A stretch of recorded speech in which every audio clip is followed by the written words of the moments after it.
vai tratar, a gente vai falar um pouquinho aqui na primeira parte da aula sobre a caracterização das células sanguíneas, depois um pouquinho sobre glicemia, e na segunda parte a gente fala um pouquinho sobre hemoglobinopatias, né, leucemia, talassemia, a gente fala um pouquinho sobre características patológicas.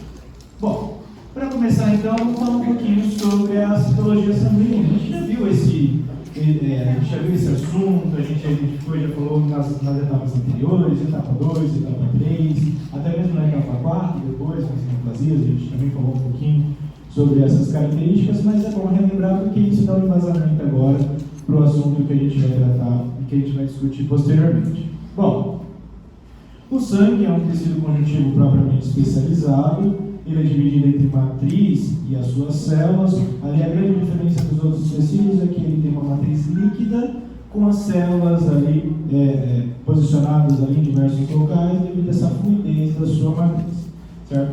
A matriz é composta principalmente por água e outros componentes como proteínas, sais minerais, vitaminas, hormônios, e as células ali se distinguem quanto às suas características e funções. Existem dois tipos de células no sangue. As células chamadas de células vermelhas e as células brancas. A gente também denomina ali como os nossos leucócitos e os nossos eritrócitos. E há também o terceiro tipo, que são as plaquetas, que mais ou menos se encaixam também nas células brancas devido às suas ações e às suas funções. Então está aqui listada as células presentes no sangue, que é de nosso interesse hoje, é o nosso principal foco ali de estudo hoje. Então, os eritrócitos, ali também denominamos como hemácias, são as células responsáveis pelo transporte dos gases no nosso sistema, pela troca gasosa. Temos as plaquetas, que é derivada de uma grande célula, ali projetando da medula óssea, denominada como megacariócito, e tem como função a defesa e a homeostase no processo de coagulação sanguínea. E as células denominadas propriamente como os leucócitos, divididos em duas grandes classes desses leucócitos: os granulócitos e os agranulócitos. Por que essa característica e por que essa divisão? Presença de grânulos, exatamente, presença de grânulos. E o que significa esses grânulos? Qual é a função desses grânulos? É o mecanismo de ação dessas células, exatamente. Assim, essas células irão ali realizar a sua função de defesa, né, do nosso sistema, pela liberação desses grânulos. Né? Já os agranulócitos, ali, a letra A na frente significa que não existe grânulos, certo? Então, essas células denominadas como agranulócitos não têm como mecanismo de ação a liberação de grânulos para realizar o seu mecanismo de ação. Elas têm outras ações, ali, outras características, né, como o processo de fagocitose, o processo ali, de liberação de mediadores inflamatórios, a produção de certas proteínas denominadas como imunoglobulinas, ou que a gente conhece como anticorpos, desencadeando assim a sua função. Bom, os granulócitos ali, a gente vai ter ali três tipos: os neutrófilos, o eosinófilo e o basófilo. Esses são os nossos três granulócitos. Pode notar aqui que na figura, na imagem, aqui, histológica, a gente tem a presença ali desses grânulos. Nos neutrófilos, esses grânulos eles são mais discretos ali, porque a coloração dos grânulos dos neutrófilos também se dá de maneira mais discreta. Olha o nome dele, neutrófilo. Significa que para coloração ele tem característica neutra. Ele não atrai nem tanto hematoxilina, nem tanto eosina nos seus grânulos, ali, devido à carga ali das proteínas ali, e das enzimas presentes nesses grânulos. Então ele fica numa coloração mais neutra, mais discreta. Já os outros dois tipos de granulócitos, eosinófilo e basófilo, têm cargas distintas e com certa atração ali, certa reação direta com os nossos dois principais tipos de corante, que é a hematoxilina e eosina. O eosinófilo tem atração principalmente pela eosina, o próprio nome diz, eosinófilo, eosina. Daí ele vai apresentar uma coloração mais avermelhada, ali, mais arroseada ali nos seus grânulos. Olha só, ele fica muito mais rosa pela própria coloração, o tom ali da eosina. O basófilo, basófilo vem ali de basofilia, né? Basofilia é a atração por corantes ácidos, certo? E o corante ácido que a gente usa na nossa coloração de rotina é a hematoxilina, que tem a coloração roxa. Então o basófilo ele vai ficar muito mais escuro, muito mais roxo, devido a essa atração por esse tipo de corante. Então, neutrófilo, coloração neutra, os grânulos ali são neutros, bem clarinhos, ali, bem discretos. Nem pende muito para o rosa, nem pende muito para o roxo. Eosinófilo, os grânulos serão mais rosas ou avermelhados. E os basófilos, os grânulos serão muito mais arroxeados, escuros ali, devido à atração pela hematoxilina. Os agranulócitos ali são de dois tipos, certo? O monócito e o linfócito. Aqui eu tenho o linfócito de duas maneiras descritos aqui, apenas pela característica morfológica, linfócito grande e linfócito pequeno. Alguém lembra por que a gente tem essa diferença? Exatamente, o linfócito grande é quando ele está ativado, o linfócito pequeno é quando ele não está ativado, certo? Mas durante os exames, ali, durante a rotina, a gente não observa muito essa característica, né? Tem que ser muito detalhista nesse processo, ali, observar mais citoplasma. Quanto mais citoplasma, mais grande é o linfócito, então isso significa ativação. Quanto menos citoplasma, menor é o linfócito, então isso significa que ele está em repouso. Durante a clínica não se observa tudo isso, a não ser que seja exame específico ali, mas é uma característica interessante de se observar. Então esses dois granulócitos ali presentes no sangue. O monócito, que vai ter como função a transmigração para o tecido ali e a sua diferenciação das nossas células fagocitárias, nossos macrófagos, nosso sistema mononuclear de fagocitose, certo? Dependendo para onde ele transmigrar, ele vai receber um nome, ali uma denominação distinta, certo? Para tecido conjuntivo, ali ele vai receber o nome propriamente de macrófago. Se for para o fígado, Kupffer, certo? Se for para o sistema nervoso central, microglia, micróbio, certo? Mas todos desempenhando a mesma ação e a mesma função, que é a fagocitose. Já os linfócitos ali, histologicamente, a gente só vê essa diferença de tamanho e processo de ativação ou não. Só que a gente sabe que funcionalmente ali, eles são caracterizados por algumas classes específicas de células. Então a gente tem os linfócitos ali do tipo T, linfócitos do tipo B, linfócitos NK, linfócitos Treg, como são denominados, desempenhando funções distintas. Morfologicamente ou histologicamente, a gente não consegue observar essa diferença. Olhando aqui, eu não sei se é um B, se é um T, certo? Na histologia, a gente não consegue identificar essa característica, certo? Mas, não é o ponto ali dessa identificação, mas se sabe que funcionalmente eles podem apresentar essa derivação de função, essa denominação e essa ação. E eles têm como função ali manter ali a imunidade, chamada de imunidade adaptativa, certo? De maneira ideal naquele indivíduo. Ele que vai desencadear todo o processo de controle dessa adaptação ali, desse tipo de resposta. Ela é adaptativa porque a gente vai adquirindo esses mecanismos ao longo das exposições. Quanto mais exposições, mais ativação, mais processo, e assim a gente consegue desempenhar respostas ali ideais àquele tipo de alteração. Bom, então são essas as células do nosso sistema. Daí o interessante é a gente observar a morfologia dessas células, obviamente. O que nos interessa no morfofuncional é a morfologia, a caracterização morfológica das estruturas. Os neutrófilos ali são células chamadas de células segmentadas. O núcleo dessa célula ali se segmenta em 2 a 5 lóbulos. Então, o núcleo dessas células ali sempre vai estar segmentado, de 2 a 5 lóbulos. Não existe uma regra.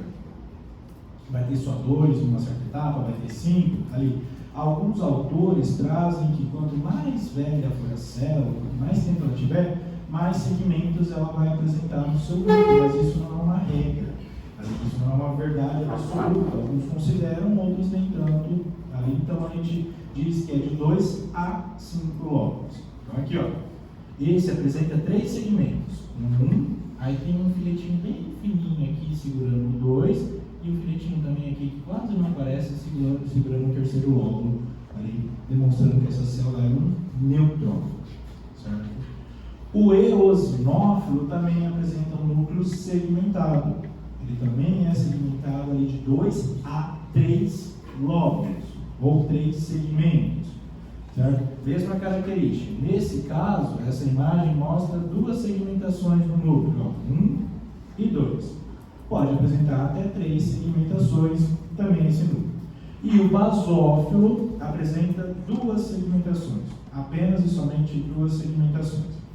Certo? A característica do basófilo, para sua identificação, é que por ele possuir grânulos muito grandes, a gente não consegue ver o núcleo na microscopia de luz, está vendo? O núcleo fica escondido atrás dos grânulos, diferente do eosinófilo e do neutrófilo, que a gente vê o núcleo bonitinho, caracterização ali do núcleo, ali bem ideal dessas células. Então, os granulócitos ali demonstram um núcleo segmentado, e cada um com uma certa quantidade de segmentação, o que favorece no processo de identificação. Além das segmentações, foi o que eu citei anteriormente. Como é que a gente vai conseguir identificar essas células? Pela coloração. Ali. Neutrófilo e eosinófilo tem 3 segmentações. Pode ter até 3 segmentações no núcleo, de 2 a 3. Então, se eu olhar as 2 células, as duas têm 2 segmentações no núcleo. Como é que eu vou saber se é eosinófilo ou neutrófilo? Pela coloração. Se ela for uma célula clarinha, ela é um neutrófilo. Se ela for uma célula bem avermelhada, ela é um eosinófilo. Então, a coloração também auxilia no processo de identificação. Certo? Os monócitos não apresentam os núcleos segmentados. Os núcleos ali dos agranulócitos ali, eles são núcleos contínuos ali. O que vai acontecer é que ocorre uma certa modificação ali na sua morfologia mesmo desse núcleo contínuo. O núcleo dos monócitos é chamado de núcleo em ferradura, ou núcleo em feijão, ou núcleo em formato de rim. Tá vendo? Ele vai ser um núcleo não tão ali ovalado, ali não tão circular. Ele vai ter uma certa modificação ali na sua morfologia. Ele parece realmente um rim. Outra característica do monócito é que ele é uma célula grande. Ele é o maior leucócito que a gente tem no sangue. Ele é muito maior do que todas as outras células do nosso sangue. É uma célula bem grande. Os agranulócitos ali, eles têm um tom de coloração diferente dos granulócitos. Está vendo que os granulócitos ficam mais arrozeados, um pouco mais roxos, ali, os grãos, mas sempre é um tom mais avermelhado, arrozeado? Os agranulócitos, eles ficam mais azulados. Está vendo? O citoplasma ali mais azulado, o núcleo um tom mais violeta, um tom mais arroxeado, que demonstra ser um agranulócito. Isso porque não possui grânulos. Daí esse tom, essa coloração mais azulada, mais arroxeada dessas células. Bom, então os monócitos ali tem esse núcleo ali um pouco disforme, esse núcleo um pouco em formato de rim ou de ferradura, e uma grande quantidade de citoplasma aparente na sua identificação. Já o linfócito possui um núcleo ali totalmente ovalado. É um núcleo ali quase que perfeito, bem bonitinho, bem ovalado ali. E ele possui pouco citoplasma. A gente quase não observa citoplasma no linfócito. Aqui, ó, se a gente observar esse núcleo aqui, ele só tem essa faixinha de citoplasma, que é bem difícil de enxergar se ele não estiver no momento ideal. Esse aqui que está ativado até apresenta um pouco mais de citoplasma. Mas olha em comparação ao monócito, a diferença da quantidade de citoplasma daqui com a quantidade de citoplasma que eu observo nesse tipo de célula. Em alguns linfócitos, principalmente linfócitos bem jovens ali, a gente vai observar o núcleo ali ocupando toda a extensão da célula. A gente observa uma célula praticamente escura, ali roxa, ali só com o núcleo sendo aparente. E isso leva à identificação do que é um linfócito. Então é assim que a gente consegue identificar e distinguir os diferentes tipos de células do nosso sistema. Hemácias e plaquetas, eu nem preciso detalhar muito, porque é muito mais fácil a diferenciação desse tipo de células do que dos outros tipos celulares que a gente tem no sangue, certo? Plaquetas são fragmentos de células, então são fragmentos, são porções bem diminutas ali no sangue, E as demais, ali na sua coloração única, na sua tonalidade única, uma célula anucleada, então isso vai ser ali arrozeada ou vermelha, esse tipo celular. Então são essas células que a gente tem presente no sangue. Além da identificação, outra coisa importante para a gente compreender os assuntos que a gente vai falar hoje é que essas células ali que estão presentes no sangue, certo? Elas, assim como qualquer outra célula do nosso sistema, elas sofrem um processo de diferenciação, maturação, até se tornarem as nossas células funcionais, as células que a gente observa aqui, que vão desencadear a sua função propriamente dita. Certo? Então elas têm um caminho, todas as células do nosso sistema têm um caminho que vai percorrer, vai diferenciar, vai se transformar, isso e aquilo. Certo? As nossas células do sangue também seguem esse processo. A gente tem um caminho de diferenciação interessante dessas células. Certo?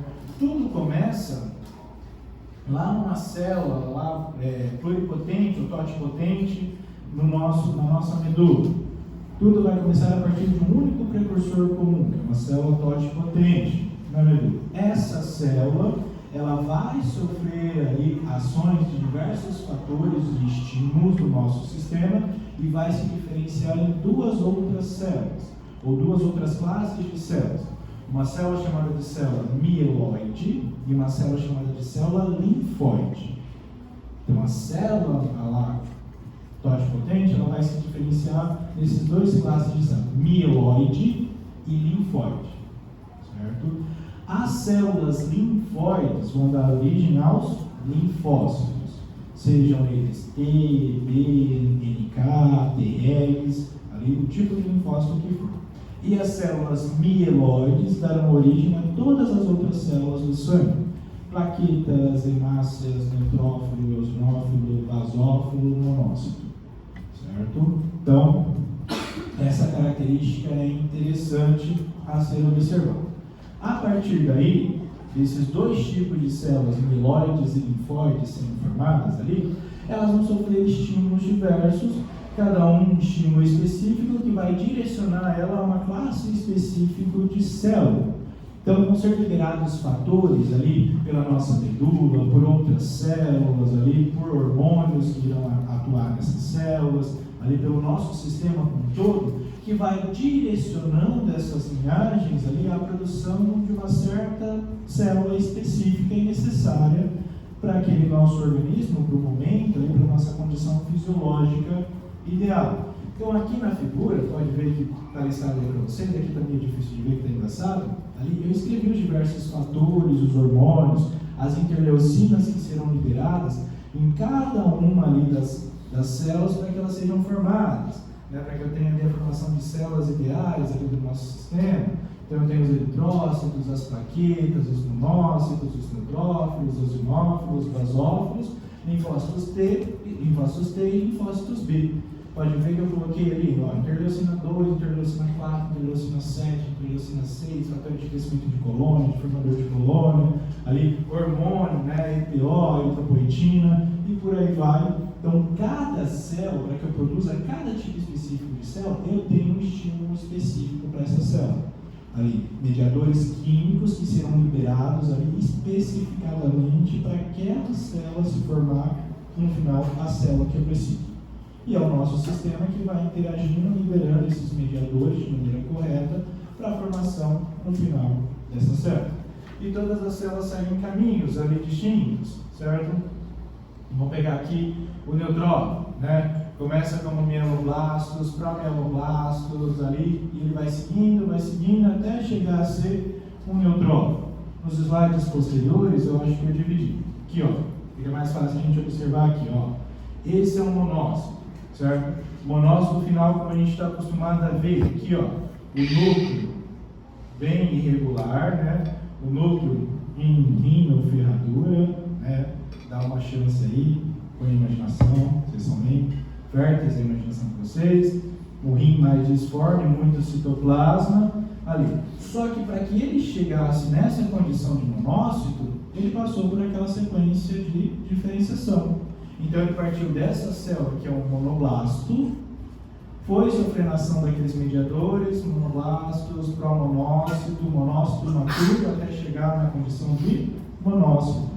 Está vendo que ele vai mudando a sua conformação morfológica conforme também ele vai sofrendo diferenciação? O núcleo aqui ele era bem redondinho, ó, bonitinho, redondinho. Conforme ele foi se diferenciando, o núcleo foi ficando irregular. O núcleo foi sofrendo alteração até que ele se formasse, até que ele adquirisse as características finais da célula funcional do nosso sistema. Certo? E essa sequência de eventos é importantíssima para o próximo assunto, que a gente vai falar de leucemia. O que acontece no processo de leucemia? A célula ali, no processo de leucemia, no processo leucêmico ali, ela não consegue chegar até o final do processo. Ela para em alguma dessas etapas aqui. Ali. Ela tem uma interrupção no processo de maturação. E a célula só consegue funcionar se ela chega na última etapa. Se ela para antes, ela não funciona. Ela pode sair para o sistema que ela não vai funcionar, não vai desencadear a sua ação. Ela não tem ali a capacidade de gerar a resposta ideal. Então ela sai antes do fim do processo e isso vai prejudicar a imunidade do indivíduo. Se eu libero um linfócito antes de liberar linfócito, não tem anticorpo. Se eu libero um neutrófilo, não tem proteção e por aí vai.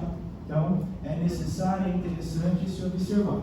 E por que essa característica morfológica, a observação morfológica das células é importante?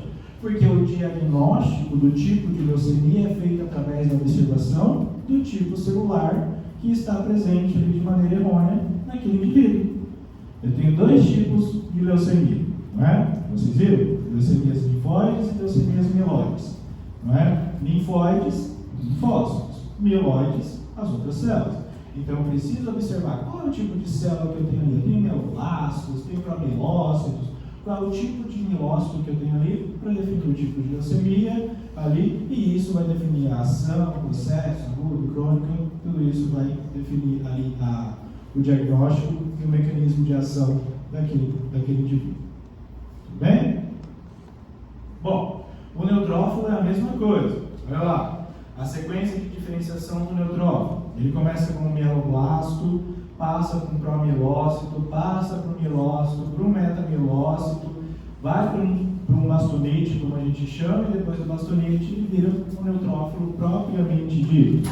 Então ele vai sofrendo uma sequência de diferenciação estimulada por aqueles mediadores que está lá naquela primeira figura, que vai levando a essa mudança ali morfológica dessa célula, essa diferenciação morfológica dessa célula, que vai fazer com que ele adquira então ali a sua forma final, o que vai garantir a essa célula a sua ação correta, ali a sua função correta no nosso sistema. Certo?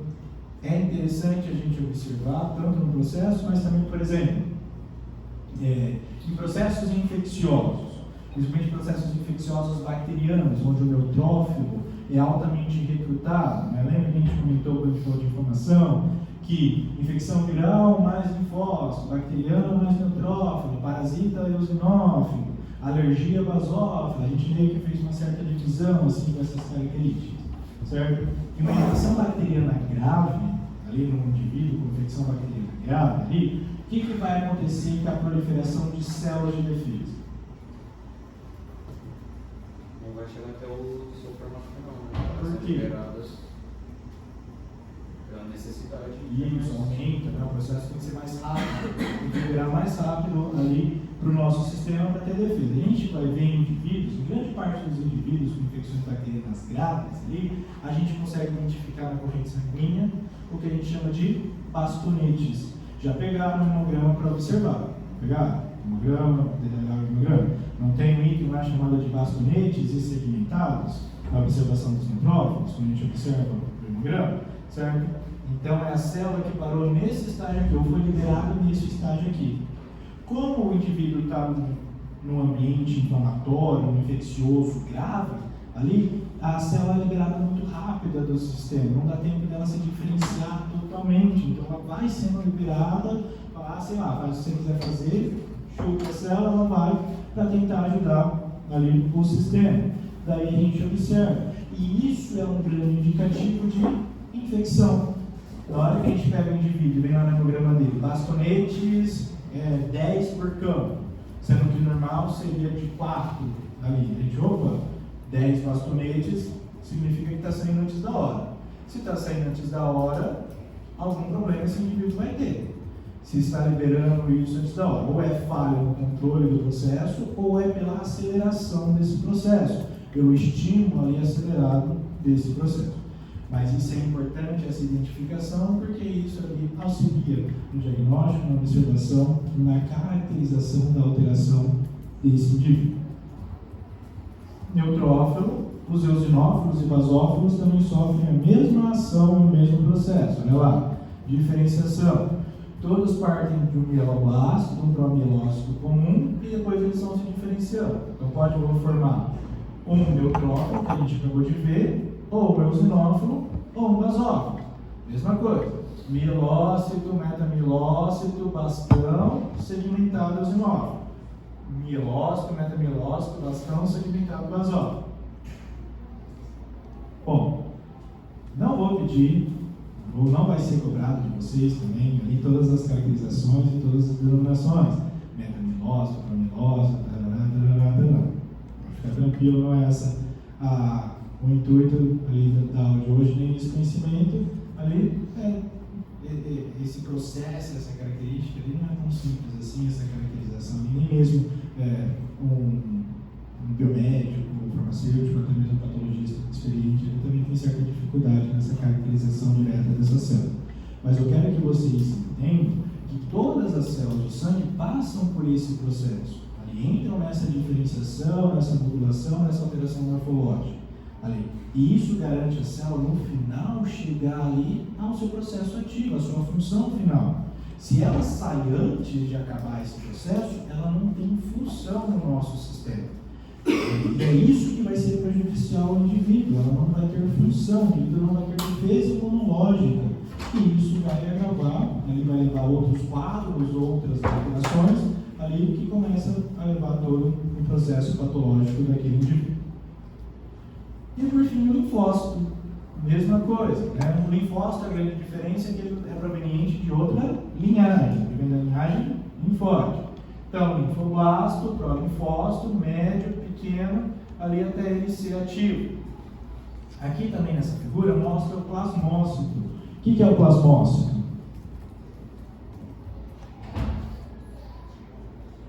Qual é o linfócito? Linfócito B ativado, né? Quando ele vai produzir os anticorpos, quando ele é estimulado, ativado com a produção de anticorpos. Então ele muda a conformação também. Então o núcleo vai para a periferia, o citoplasma fica mais abundante, o núcleo tem a característica que a gente chama de núcleo carroça, né? Essa agregação ali das organelas que formam ali esse círculo bem visível no núcleo. Então isso significa que esse linfócito vai produzir algum tipo de imunoglobulina porque ele se tornou ativado a partir de então. E só e somente os linfócitos B ali apresentam esse tipo de diferenciação e esse tipo de ativação. Certo? Mas ele só consegue chegar nessa característica se ele é liberado como linfócito B. Então ele só vai conseguir chegar nesse ponto aqui se ele consegue chegar até a corrente sanguínea com essa característica. Se ele sai antes, ele não chega a essa condição. Ele não consegue exercer essa função ali e a ação correta dessa célula. Tudo bem aqui? Eu sei que vocês estavam com saudade, porque eu falo bastante. Não sei, isso era saudade, tem certeza.